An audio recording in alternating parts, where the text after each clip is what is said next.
There, how's that? So that's a little better, eh? How you doing?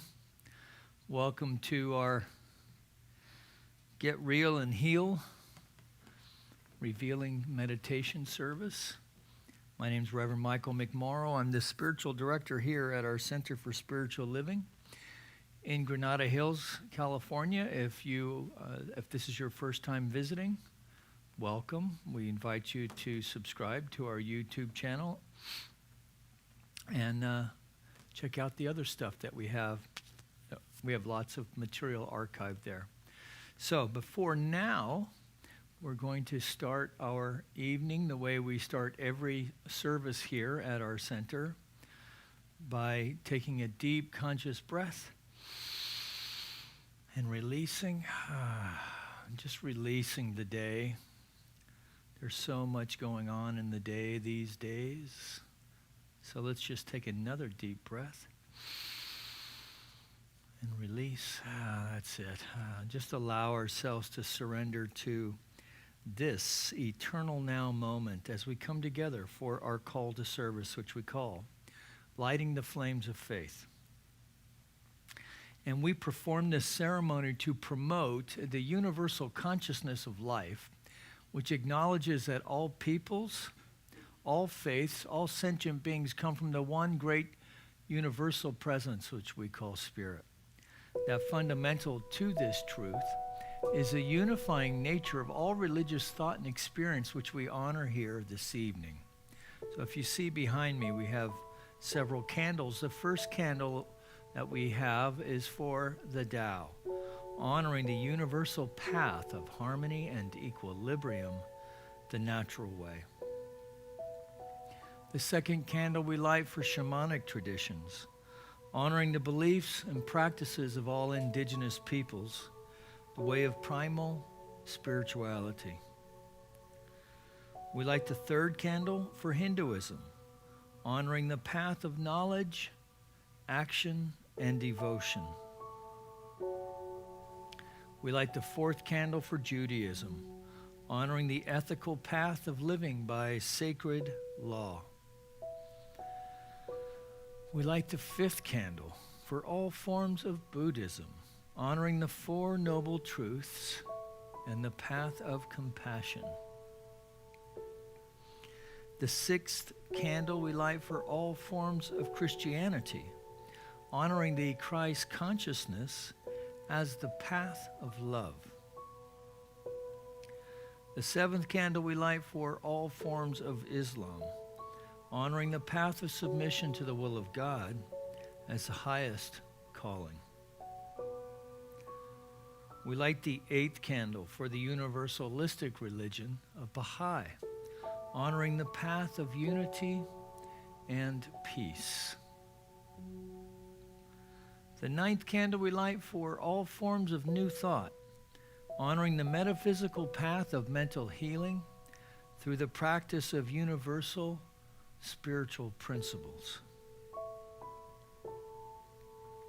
And the 10th candle we light for all those who are as yet unaware of the power and presence of Spirit in our lives, and for the space we hold for them here at our center, with our online community, and right here in our own hearts. And you see behind me the healing candle. I would encourage you to just speak aloud the names of anyone you wish to have experience the healing flame of God's eternal love. So I would like to put my mother, Jackie, into the flame, and my family as we work with her through her healing, whatever that looks like going forward. So let's just take another deep breath. And let's just know together, as we've already set the tone by means of the flames of faith, that there is but one power, one presence, one source, one life, one living intelligence, one infinite compassionate heart, the source of all things, that this power and this presence we choose in this moment to call God. That we know as there is no place, there is no spot where God is not, we recognize that God is right where we sit, is closer than breathing and nearer than hands and feet. And so we connect with this idea in a conscious way, and taking a deep breath, allow ourselves to connect with it in a heart way. And so from this place of conscious connection with the One, I declare for everyone that we are open and receptive to have a perfect experience by means of this healing meditation, that we release any attachment to outcome, what it's supposed to look like, what we're supposed to take from it, what we're supposed to bring to it, any of that stuff. We're just releasing any attachment of any kind to this experience tonight and just allowing ourselves to have an experience just as it is in this perfect moment. So, having set the tone, then we just take another deep breath and just feel a sense of gratitude in that release as we release in gratitude and confidence to the one mind, knowing that in doing so it's already done. Together we acknowledge this by saying, and so it is.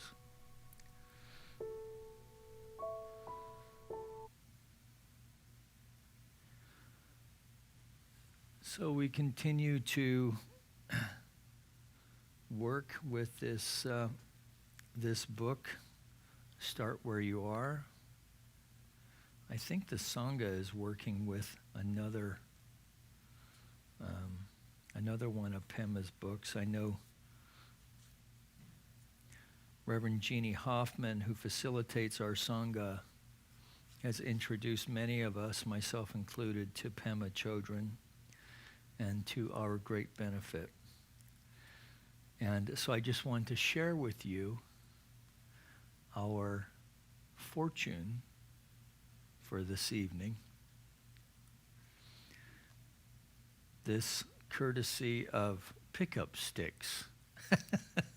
The wisdom of pickup sticks. Your efforts in a critical area will soon be rewarded. Your efforts in a critical area will soon be rewarded. Maybe that's meditation, or maybe it's something juicy, even juicier than that.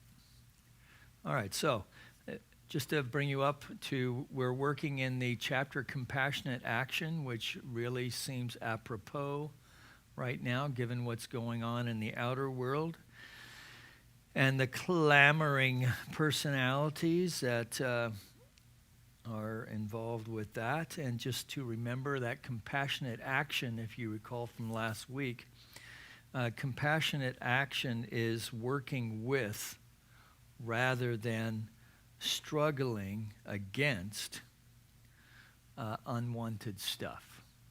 That we're working with rather than struggling against that unwanted, that unacceptable, anything that appears out there that we don't want to deal with. Then the idea then is that we start working with it rather than struggling against it. We start using loving kindness. If you recall, we start using loving kindness and compassion towards ourselves with that reaction that we have had to this unwanted stuff. And this is based on doing our own inner work. So we're, religious science is similar to Buddhism in some ways, but we specifically work, maybe without articulating it per se, but we are working with the shadow side of our experience because we're wanting to bring forth more freedom, more prosperity in all of its forms. And we do that by recognizing our oneness with the divine. And the thing that keeps us from experiencing that oneness with the divine is the stuff that keeps us separated. And the stuff that keeps us separated is all the jive that's in the shadow side of ourself. So that's why we always say, that we, when our thinking creates our reality, we are talking about our thinking on those deeper levels of thought below the chatter of the conscious mind to the things that we really believe. And some of those things are not productive or helpful. So this is stuff Pema is talking about. And the thing about meditation, of course, is that those things bubble up. And this is where it's similar to Buddhism, right? At those, I think they're called Shankaras, bubble up, defilements, are just ways of thinking that don't serve us. And then we don't attach to them and go, oh, and scold ourselves, right? Oh, you had a racist thought. Oh, you let your mind stray with that passing skirt. Oh, you thought about cheating on your taxes. Whatever it is, you have your own stuff. And it could be trauma. I mean, real stuff, trauma that happened.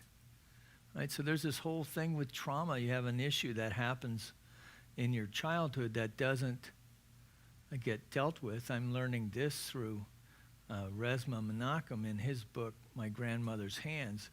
And then there are these layers that compound that keeps it anchored in there. This is the shadow thing, right? So none of us do this on purpose. It's just there. Some of it can be generational trauma, right? So let's say, imagine the generational trauma from people who escaped Germany and left people behind who got murdered in the Holocaust. That's trauma. Yeah. So anyway, you can see. I'm just using that as an example. So you can see it could be kind of deep. So this is the kind of stuff that we're working on because when, believe it or not, it's that reactive side of ourself in, when somebody cuts us off on the freeway is actually rooted to that unhealed stuff that's deeper in. And as we become more adept at practicing this thing we call religious science, we become more, what do I want to say? This is the work because we come to see there's more stuff to do, right? Because one of the beautiful things about being in religious science community is that people are committed to doing their work. And so what happens? I do my stuff. Mike doesn't have any stuff, but let's just say Mike Carlin had some stuff, but we're all healing our stuff, right? And so now we're creating this race consciousness together, this collective experience together, but now we're all doing it as healed, from our healed places.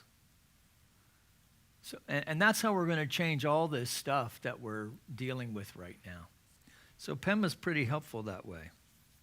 And so remember last we also talked about that this is not about problem resolution, that it's a much more open-minded and courageous approach, he says, that it has nothing to do with knowing what's going to happen.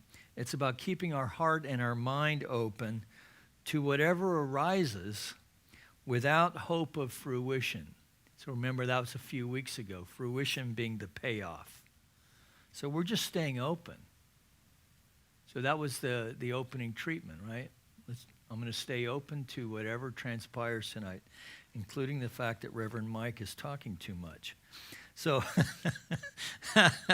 but I do want to share this slogan with you that she says. This is on page 103, by the way, if you have the book. Change your attitude, but remain natural, or change your attitude and relax as it is. Right? So, what's the new word today? Chillax.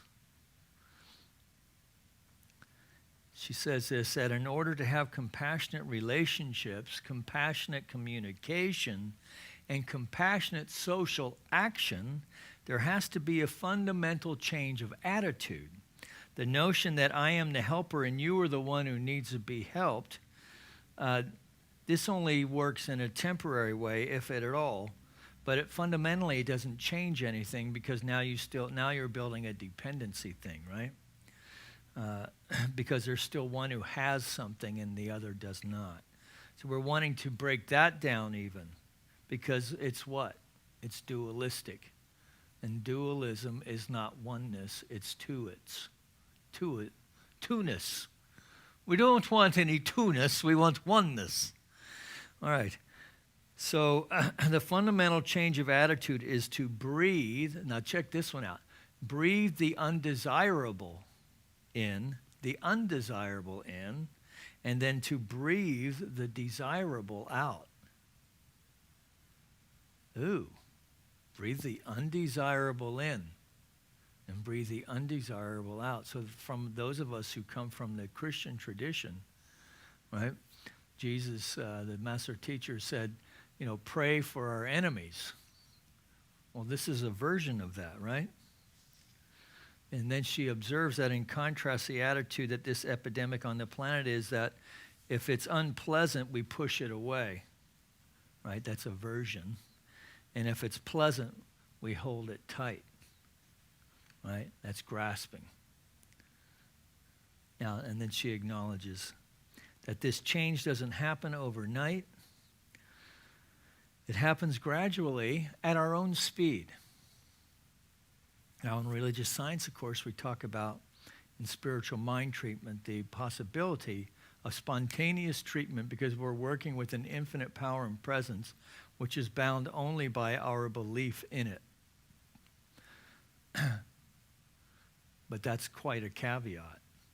And the belief that we have in it, there are unconscious things going on there, right? So often things do not happen overnight, although some things I have had immediate shifts over. So if we have the aspiration to stop resisting those parts of ourselves that we find unacceptable and instead begin to breathe them in, right? So this self-judgment thing just really is unproductive anyway. But, we have to deal with it. So we just breathe it in, right? And this gives us, and then which gives us more space.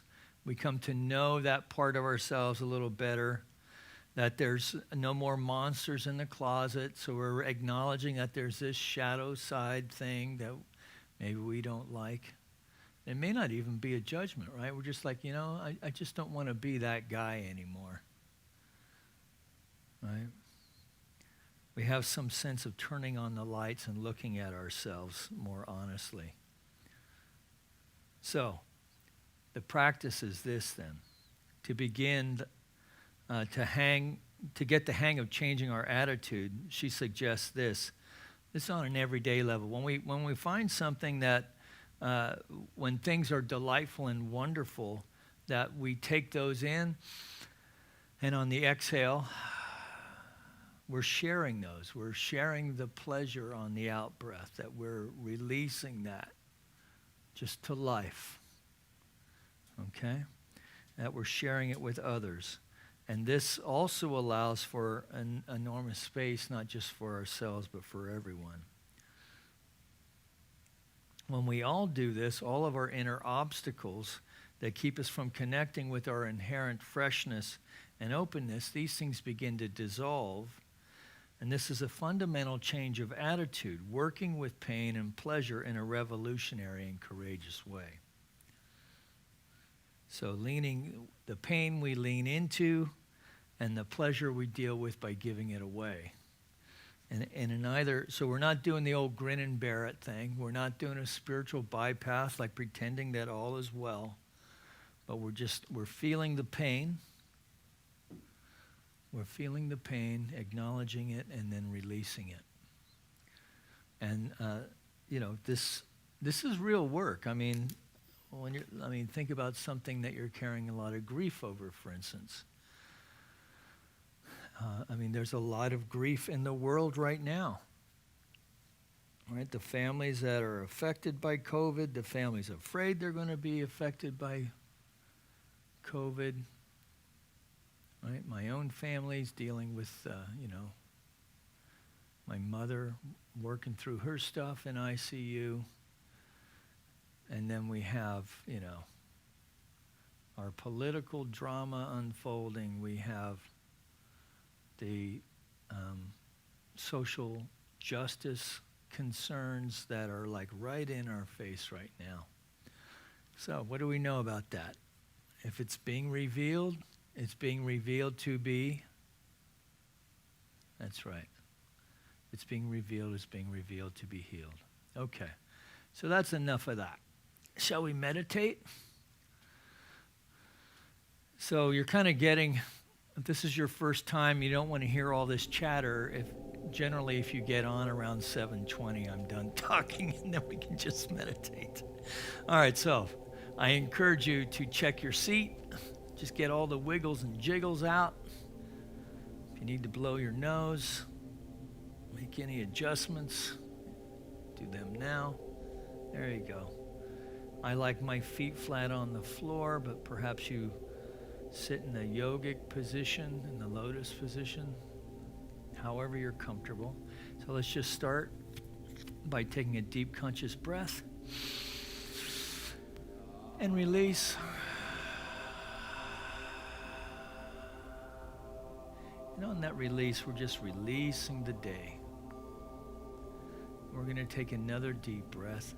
And on this breath, just really feel your shoulders releasing, and pay attention to not only the inhale, but the exhale as well. Okay? So ready? Begin. And exhale.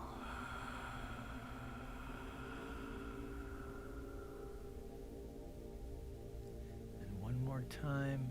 Inhale all the way as deep as you can. Hold it at the top. And release. Just feel the surrender in that release.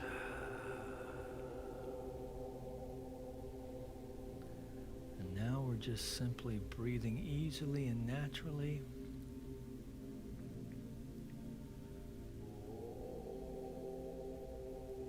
So you go to your own comfort, but the method I use is I breathe in through the nose and exhale through the mouth. And my tummy just rises and falls naturally. So, relax it. This isn't the time for the six-pack abs. And we're paying attention to the movement of the breath in the nostril.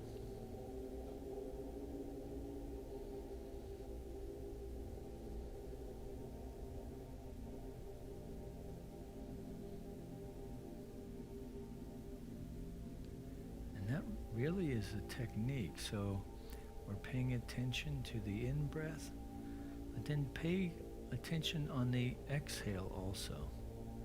So that may be pressure, could be temperature, just a sensation of movement.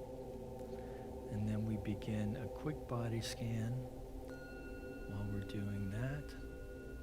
So following the breath.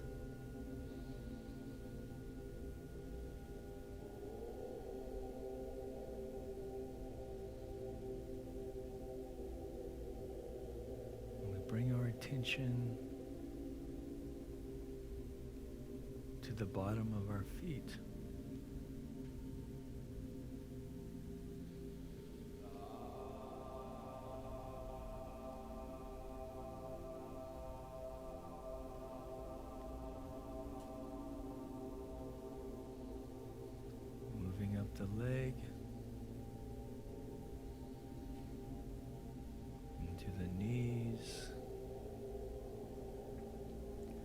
just check the knees and make sure there's no torque in there.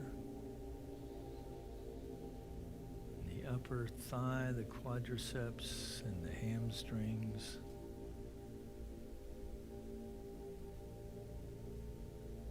And into the sit bones, the tailbone.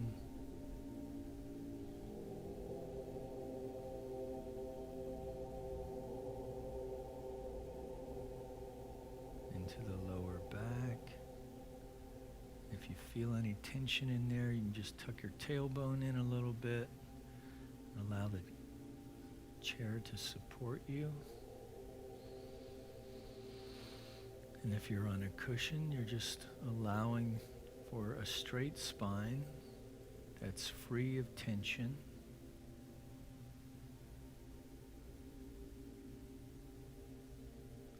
And if you find tension, then you just simply breathe into it. Just take a deep breath. And then on that exhale, focusing on the exhale, you're just releasing the tension in that area.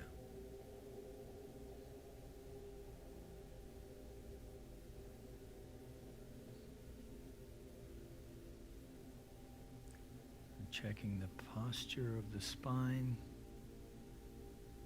So a straight spine. The neck is erect, the chin slightly down, balanced over the sit bones.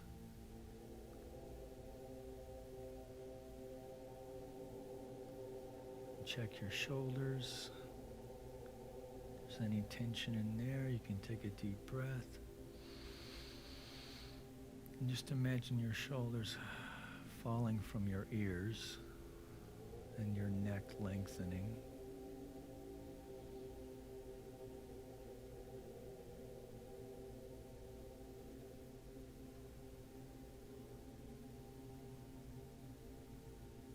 So we're using sensation to still the mind.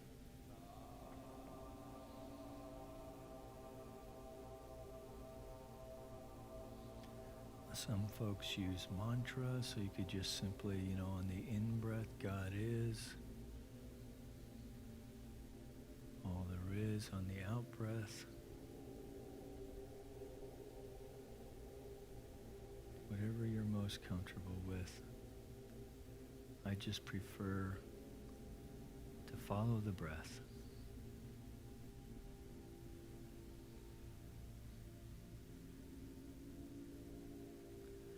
And if you find you get attached to a thought thread, you just bite the hook and all of a sudden you go, oh, I'm thinking. That's fine. You can just take a deep breath and release it. Just acknowledge the thinking and then return back to your breath.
Staying with the breath. One more deep breath. And we'll move into silence now for about 20 minutes.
attention slowly back into the room, staying with the breath.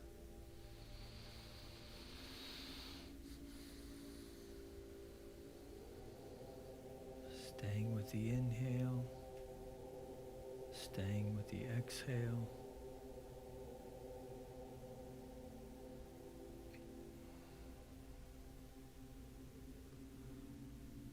So now I want you to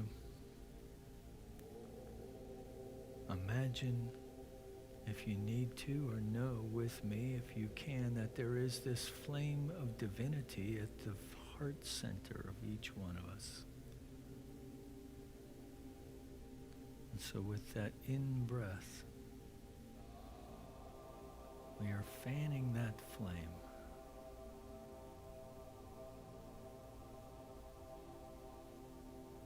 So we're breathing in the light of the divine that's everywhere present. And it's commingling with that light. That we're building that spark into a flame, that flame into a ball of light with each in-breath. In the same way that a balloon expands and contracts as we blow up a balloon.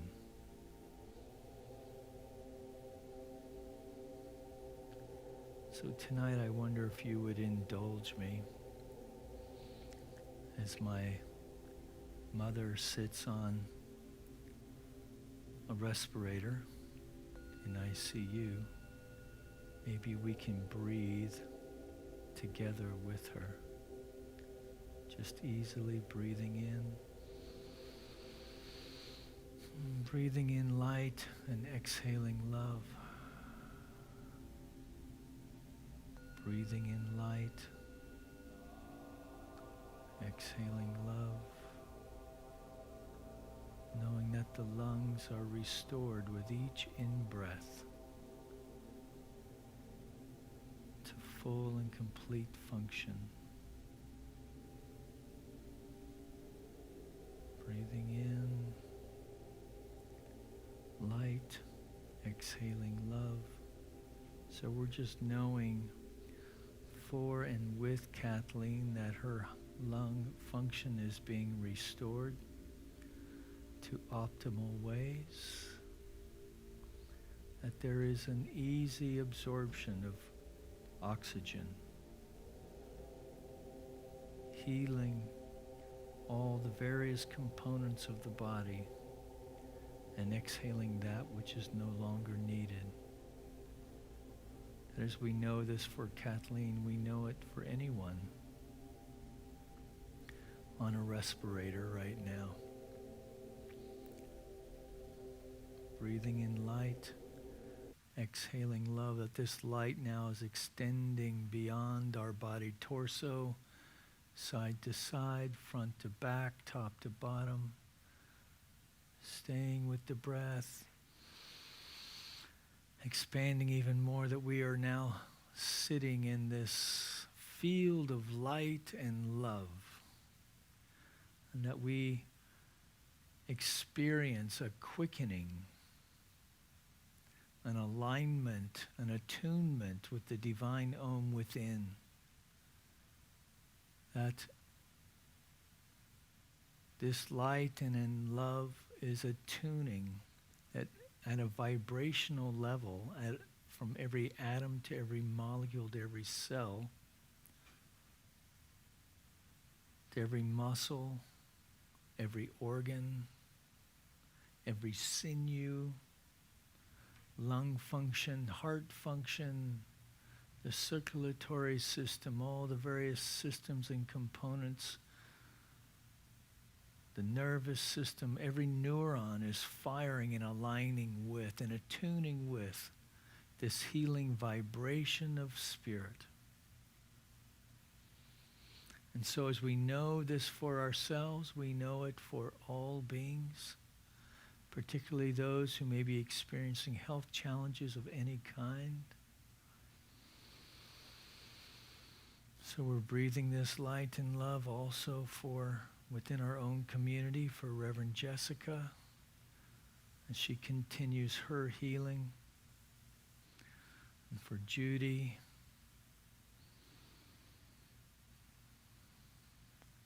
and for Susanna as she deals with the loss of a family friend.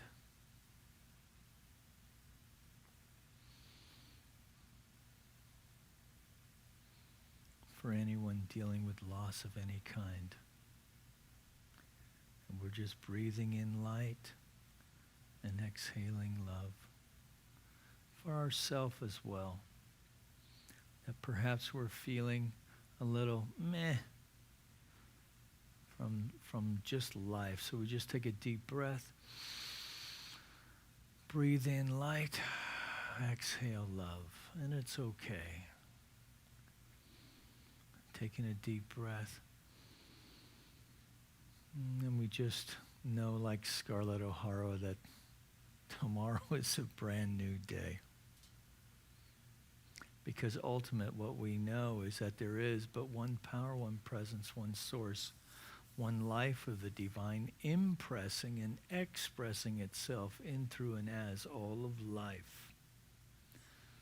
So with each in-breath, we are revitalizing and restoring the body temple that is expressing itself as radiant good health in ways that are resilient and have a positive immunity to anything negative. Biologically, mentally, spiritually, that we are expressing the light and love of the divine by means of our body temple, by means of our consciousness in all that we think, in all that we say, and in all that we do. And so knowing this, we just take a deep breath and release, and just have release into that sense of knowing that all is well. That as we hit the pillow tonight, we drift off easily to sleep, sleeping deeply, healthily, dreaming sweet dreams, that we awaken feeling refreshed and revitalized with a sense of excitement and vim and vigor and excitement to take on the day. To live in a space of knowing that this is the day the Lord has made, that we seize it and rejoice in it. And so for this word spoken here this evening, for the cares and concerns held within the hearts of anyone watching at home, you can speak them aloud right now if you want. We'll breathe into that while you do it.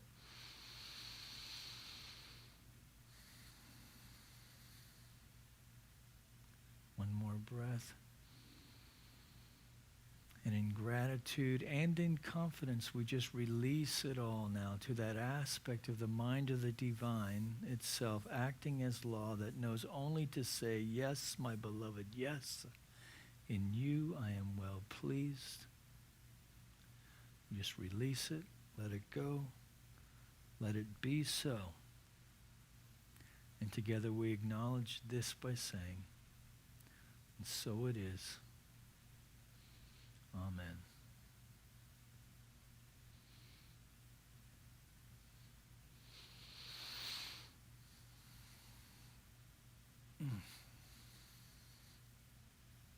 Well, thank you for joining me. You're on the YouTube channel. If you are on the YouTube channel right now, press subscribe, hit that little bell, and you'll get a little ding when we have anything going on. So you can see, if you poke around down there, you'll see that we have all kinds of programs going on right now. We also have bereavement support, healing support, Zoom classes, so there's a lot of stuff going on. Check out our website at cslgh.org, and you can find something to do. So you don't have to do this thing alone, and we can get you connected into one of our various activities. If you need prayer support, you can contact me through the website or at revmike@cslgh.org. I have lots of practitioners who would love to work with you. Of course, that's kind of my game too. So have prayer, we'll travel. So, so however you need it, we're here to help, and appreciate you joining us tonight. Sleep well, know that you're loved, and peace and blessings, and good night.